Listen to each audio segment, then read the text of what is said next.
आने वाले दिनों में 2 दिन में 3 दिन में आपके जिले की पॉजिटिविटी कम होनी ही चाहिए, संक्रमण की रफ्तार घटनी चाहिए, नए लोग संक्रमित नहीं होने चाहिए। और मेरा अपना विश्वास है कि अगर हमने पूरी तन्मयता के साथ कोविड के प्रोटोकॉल की गाइडलाइनों का पालन करते हुए कार्रवाई की तो हम ये संख्या बढ़ने नहीं देंगे। नहीं तो कब तक आप ऑक्सीजन बेड बढ़ाओगे और आईसीयू बेड बढ़ाओगे? वो हम बढ़ाएंगे, उसमें कसर नहीं छोड़ेंगे, लेकिन हम वो नौबत ही ना आने दें कि ऑक्सीजन बेड तक जाए लोग। हमारे जिले के लोग नहीं जाएंगे ऑक्सीजन बेड पे, हम ऐसे ठीक करेंगे ना, उनको समय पे पहचानेंगे, आइसोलेट करेंगे, टेस्ट करेंगे, ट्रीट करेंगे, इलाज करेंगे, स्वस्थ करेंगे उनको। बस इसके लिए बुलाया था, किसी को कोई कंफ्यूजन ना रह जाए। कल से मैं कहीं लापरवाही नहीं देखूंगा।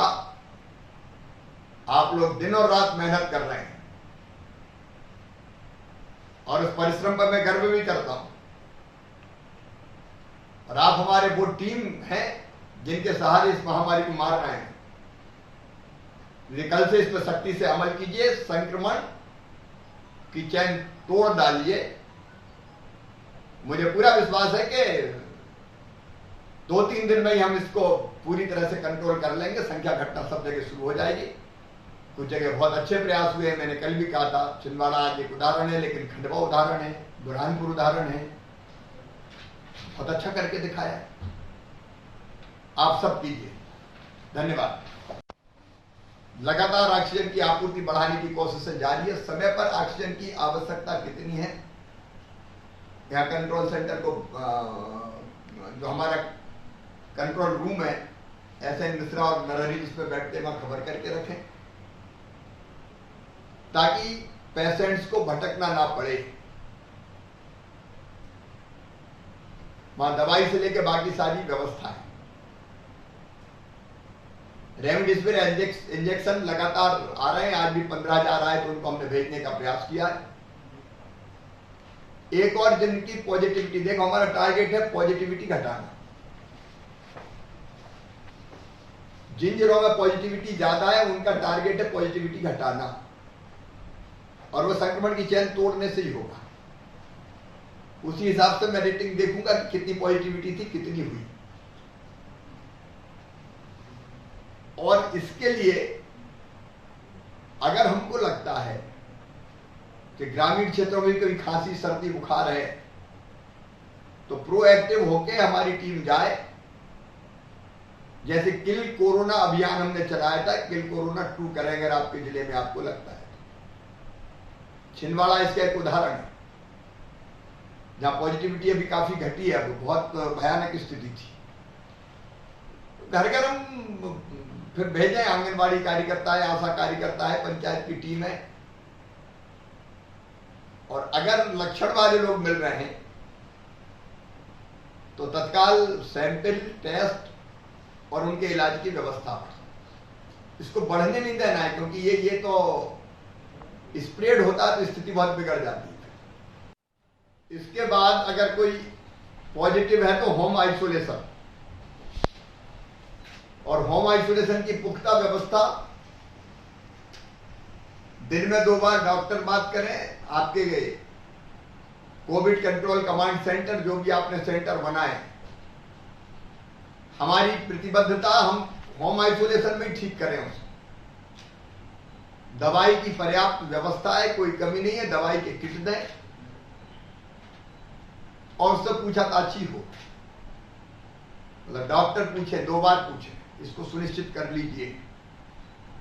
हमको घर में ही ठीक कर लेना है पेशेंट को, होम आइसोलेशन में। घर होम आइसोलेशन की व्यवस्था नहीं तो कोविड केयर सेंटर। कुछ जिलों ने बहुत अच्छा उपयोग किया कोविड केयर सेंटर का, लेकिन कुछ जिलों में अभी लोग गए नहीं, वो मानते कि इसमें क्या रखा है। इसलिए उस व्यवस्था को बेहतर करके, घर में जगह नहीं है तो कोविड केयर सेंटर में रहेंगे, या माइल्ड लक्षण है तो कोविड केयर सेंटर में रहेंगे। वहां मैंने पहले ही कहा कि पर्याप्त स्टाफ की व्यवस्था, चाय, नाश्ता, भोजन, सारी व्यवस्था है। कोरोना वॉलेंटियर्स भी लगाएं। हमारी कोशिश है कोविड केयर सेंटर में माइल्ड लक्षण अगर है तो हम उसको ऐसी स्थिति में नहीं आने देंगे कि अस्पताल जाने की जरूरत पड़े या ऑक्सीजन लगने की जरूरत पड़े। स्थिति में मरीज पहुंचता अस्पताल, तब फिर ऑक्सीजन और आईसीयू बेड की जरूरत पड़ती है। बाहर से आने वाले जितने हमारे मजदूर साथी आ रहे हैं, उनके लिए गांव में पंचायत भवन, स्कूल भवन जो भी आपके पास हो, उनको आइसोलेट करके रखिए, भोजन की व्यवस्था कीजिए उनकी। अभी आपको जिलों में पैसा दिया गया, जरूरत पड़ेगी हम और दे देंगे, लेकिन एकदम गांव में वो मिलेंगे तो उससे भी संक्रमण फैलेगा, पॉजिटिविटी बढ़ेगी, उसकी चिंता कीजिए। कुंभ से लौटने वाले श्रद्धालु भाई बहन है तो उनको भी आप टेस्ट कीजिए, अलग रखिए, ताकि संक्रमण किसी भी हालत में फैल ना पाए। अभी अपनी रणनीति है, कोई कंफ्यूजन ना रहे, इसलिए मैंने बुलाया। फिर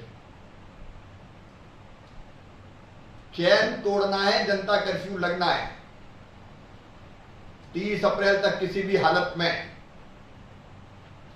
और इसके लिए जहां सख्त कदम की जरूरत हो सख्त उठाए, बाकी तो जनता खुद तैयार है। मुझे तो कई लोग फोन कर रहे हैं कि आपने अच्छा आह्वान किया है, मैसेजेज मेरे पास आ रहे हैं, इसको प्रभावी ढंग से इंप्लीमेंट करना है।